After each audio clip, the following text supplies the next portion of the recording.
All right, so today we're going to talk about protein synthesis. Before we begin, let's just talk about the word synthesis and what does it mean?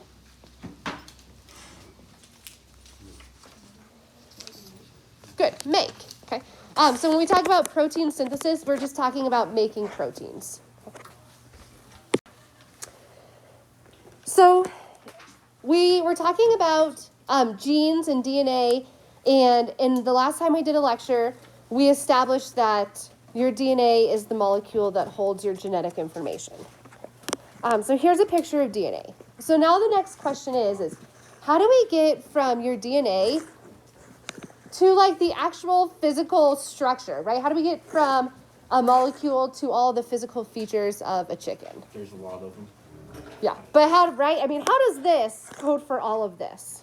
Okay, so that's kind of the question. We're going to talk about it both today and tomorrow. It's going to take a lot of unpacking. So we're going to start it today. We'll finish it all tomorrow. All right, so last time we were talking about the work of like our early geneticists and scientists who were interested in the structure of DNA. So this was all happening in like the early to late 1900s. Mendel was in the 1800s. And so we had scientists working on the structure of DNA and genes. Mendel was interested in that method of inheritance. But one thing that a lot of scientists still don't understand was something called gene expression.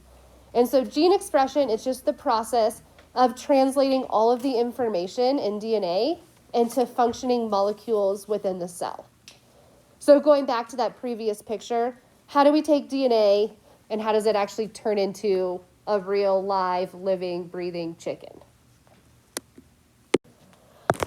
So when we think about what genes actually do, we have to think about what actually is going to like make and maintain an individual. Okay, so when we think about what is all the work done by cells, we come to the conclusion that it's all pretty much done by proteins. Okay, so proteins, they're involved with the structure, they're involved in movement, they're involved in any sort of regulating of your body, any transport, defense, metabolism, and a whole lot of other things. So anything that enzymes do, which could be like your hormones, your antibodies. So most of the work done by your cells is done by proteins. Therefore, we can draw the gap that your DNA somehow has to contribute towards the making of proteins. So genes, when we say what do they actually do, somehow they're going to have to make proteins. So think back to the beginning of the school year. We talked about macromolecules in like our second unit.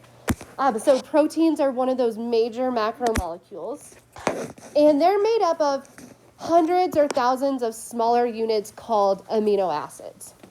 And I know we haven't talked about amino acids in a while, but does the word at least sound familiar? Like I've heard that before.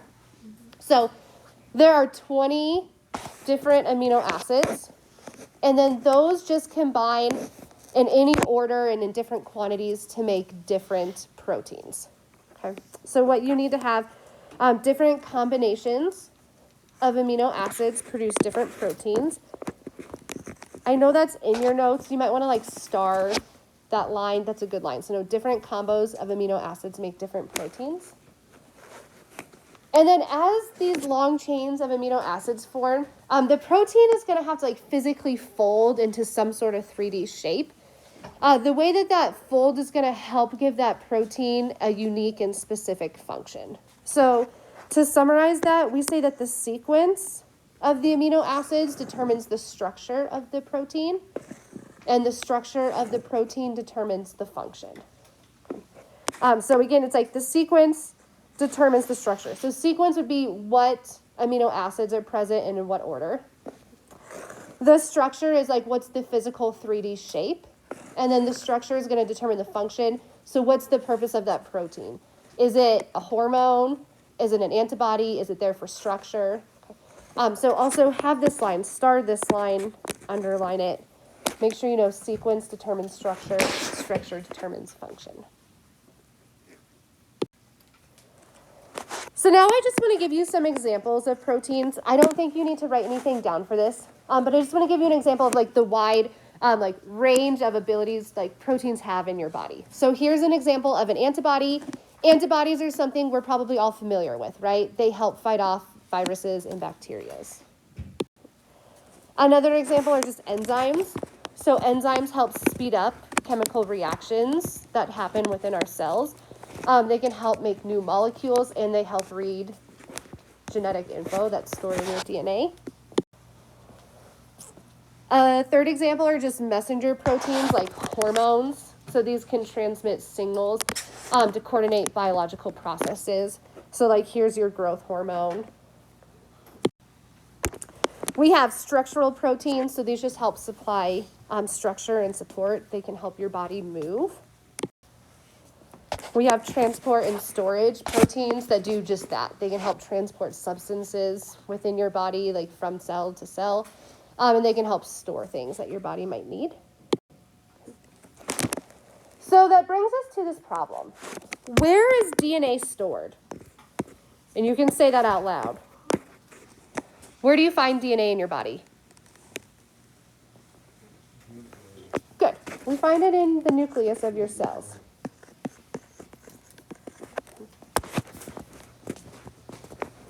And we know that DNA, it somehow has to code for proteins. It just has to. So then protein synthesis happens in the ribosome. And then where in the body is the ribosome found?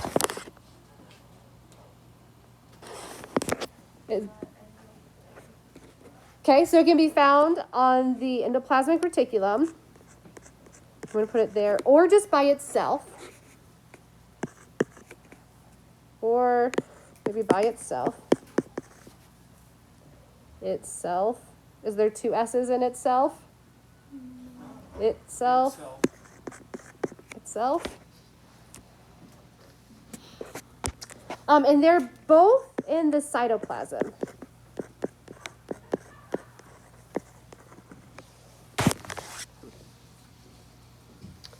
So that brings us to this problem. So your DNA is in the nucleus. But we know somehow DNA has to help make proteins. That happens in the cytoplasm. So how does the information from your DNA get to the cytoplasm? So we're in the nucleus and we got to get to the cytoplasm. How does that happen?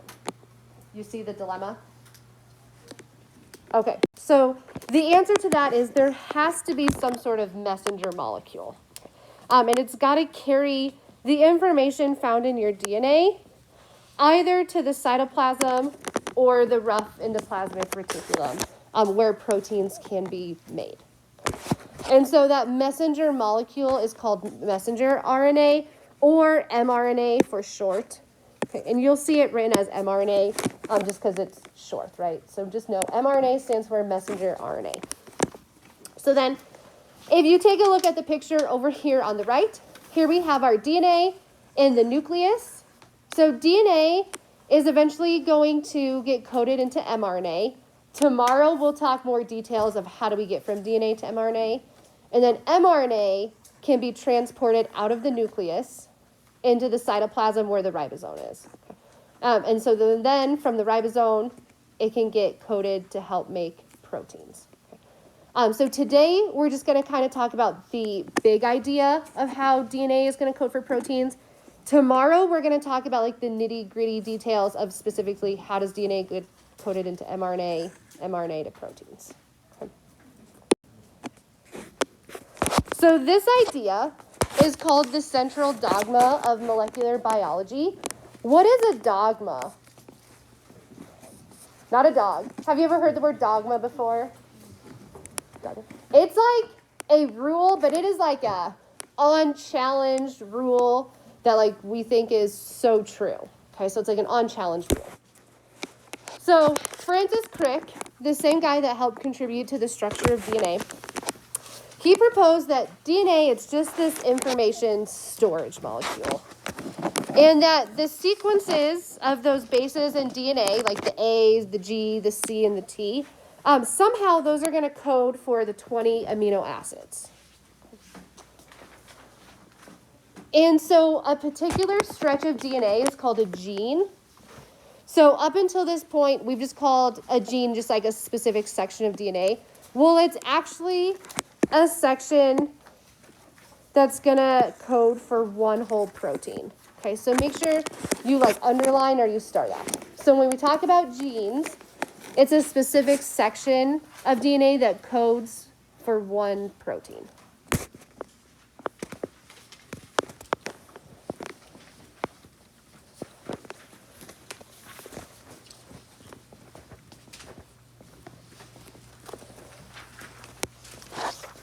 So we know that DNA codes for proteins. But again, where is DNA located? The nucleus. Where are proteins made? In the cytoplasm, okay? So we know DNA can't just go directly from DNA to proteins. So the information from DNA to proteins, it's not a direct transfer, okay? There's got to be that intermediate step. So RNA is going to act as the intermediary between genes and proteins. So again, it's the mRNA in this case, or that messenger RNA.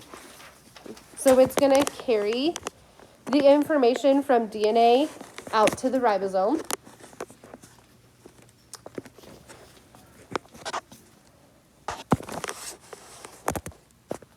And so during the process where DNA is converted to mRNA, an enzyme called RNA polymerase is responsible for actually making that mRNA. And hopefully this is starting to get familiar. Okay. The word polymerase should look familiar, yes? So last week when we were talking about DNA replication, DNA polymerase made new strands of DNA. Therefore, is it easy to imagine that RNA polymerase would make new strands of RNA? Good.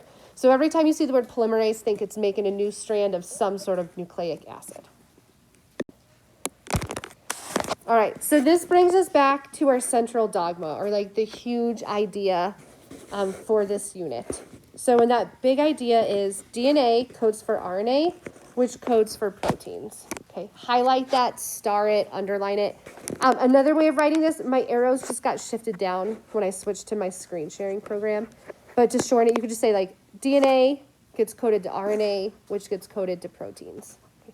So again, like highlight, star, underline this section, make this section like super easy to find, make it stand out. This is the biggest idea of our whole unit. If you take a look over here, here's just a picture diagramming this central dogma. Okay, so here is our picture of DNA. So DNA, it gets converted into mRNA through this process called transcription. And then mRNA is going to help make protein through a process called translation.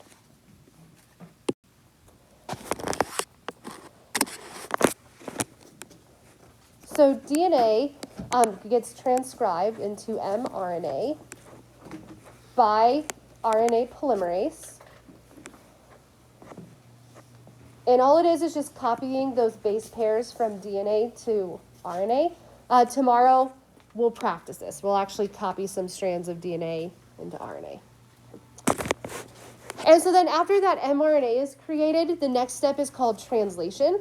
So translation is where you take this language of nucleic acid, which is all of those bases, like the A, the G's, the C's, and it's going to be U when we're talking RNA.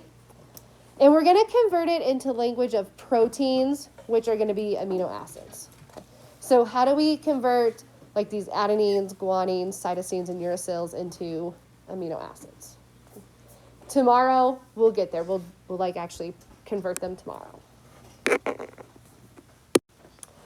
So here's just a picture, the same idea of that central dogma. I want to label this picture with you. So this top double strand is our DNA.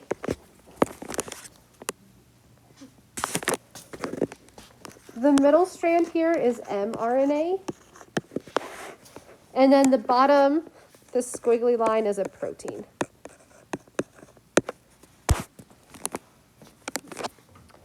And so then in the middle here, this box, you can write in the box if you can write that small on paper. I'm going to write larger out here. The process where DNA is going to code for mRNA is called transcription.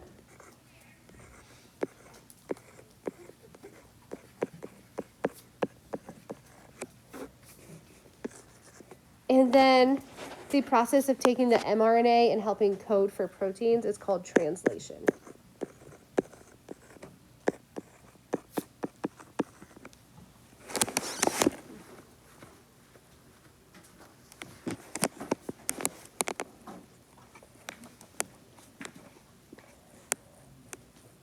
All right, so DNA to mRNA is happening through a process called transcription. mRNA to proteins happens in a process called translation. All right, so then the last thing I want to talk about today are how the genotype and the phenotype are affected and how do they relate to this. So think back to last chapter when we talked about genetics. What is a genotype? Okay, it's like your actual genetic makeup. And then what is a phenotype? Your physical appearance, okay? So according to that central dogma, meaning DNA codes for RNA, which codes for proteins. Okay, so when we say central dogma, that's what we're talking about. The genotype is just your base pairs, like the sequence in your DNA. So like the A's, the G's, the T's, the C's. Okay. So that is your actual genotype. Okay. And then the phenotype is what you see, which is going to be the product of your proteins. Okay. So DNA is going to be your genotype. Proteins would make up your phenotype, or what expression do you actually see. Okay. And so alleles of the same gene are going to differ in their DNA sequence. So let me clarify what that means. Let's think back to last chapter. We talked about pea plants often, and we talked about the color. What were the two colors of pea plants? Okay, yellow and green. So those are alleles of the same gene. Okay, so the gene is coding for that color protein. So then the alleles are either green or either yellow. So this is saying the DNA sequence has to be different for a pea, like a green pea plant versus a yellow pea plant. Okay. Therefore, when that DNA gets coded into RNA and then proteins, it has to make a different protein to show a different color. Does that make sense? And I'm going to show you an example. So here's an example. I'm going to use this little forest mouse as an example. Okay. I'm going to zoom in just a little bit. And we're just looking at his fur color. So if you look at this mouse, what fur color does it have? It's dark, right? Can we just agree it's dark? Okay, so we have a dark fur color on this mouse. So if you look at the mouse's DNA, his base pairs are G, C, G, T, T, G, G, A, C. For the moment, I'm going to ignore the mRNA, and we'll talk tomorrow. We'll do the details of how do we go from DNA to mRNA. And then how do we get from the protein? So the protein are these amino acids. So these amino acids just code for ARG, ASN, LEU. Okay. So these are the proteins that are going to produce this dark colored mouse. So now let me put two mice side by side. I'm going to zoom in just a little bit. So do these two mice have clearly a different phenotype? Okay, one is dark, one is light. So therefore, their actual base pair sequence has to be different. So if we look at this first mouse again, and I know it's hard to see up here, but he's GCG. If you look at this mouse, do you see how this mouse is ACG? Okay. So then by the time this gets coded, it makes this amino acid ARG. This one makes a different amino acid CYS. Okay. So in order to see different phenotypes, you know there has to be a difference in their genotype or their DNA, which then is going to produce a different protein. You with me? Good. And then finally, I just want to talk about some exceptions. Okay. So our central dogma, again, it's DNA codes for RNA, which codes for proteins. Well, there's a few exceptions to this. Okay. There are different types of RNA in your body. Not all of these RNAs are going to get converted into proteins. Okay. So you have two other types of RNA in your body. One is called rRNA, which stands for ribosomal RNA. These just help make ribosomes. And then a third type of RNA is called tRNA, which stands for transport RNA. And these just help transport amino acids to the ribosomes. Okay. So rRNA and tRNA, they don't help code for proteins. They play a role in this, but they don't directly help make proteins. And then for us, like in humans, our bodies always work DNA to RNA to proteins. Well, it turns out there are some cases where this could actually go backwards and RNA could actually code for DNA. Okay, it's not common. Humans don't do it. But there are like some viral genes, like the HIV, that virus has something called reverse transcriptase. Okay. And if you have reverse transcriptase, it allows RNA to code for DNA. Not common. It doesn't happen in us unless you happen to have one of like these viral genes, such as like HIV.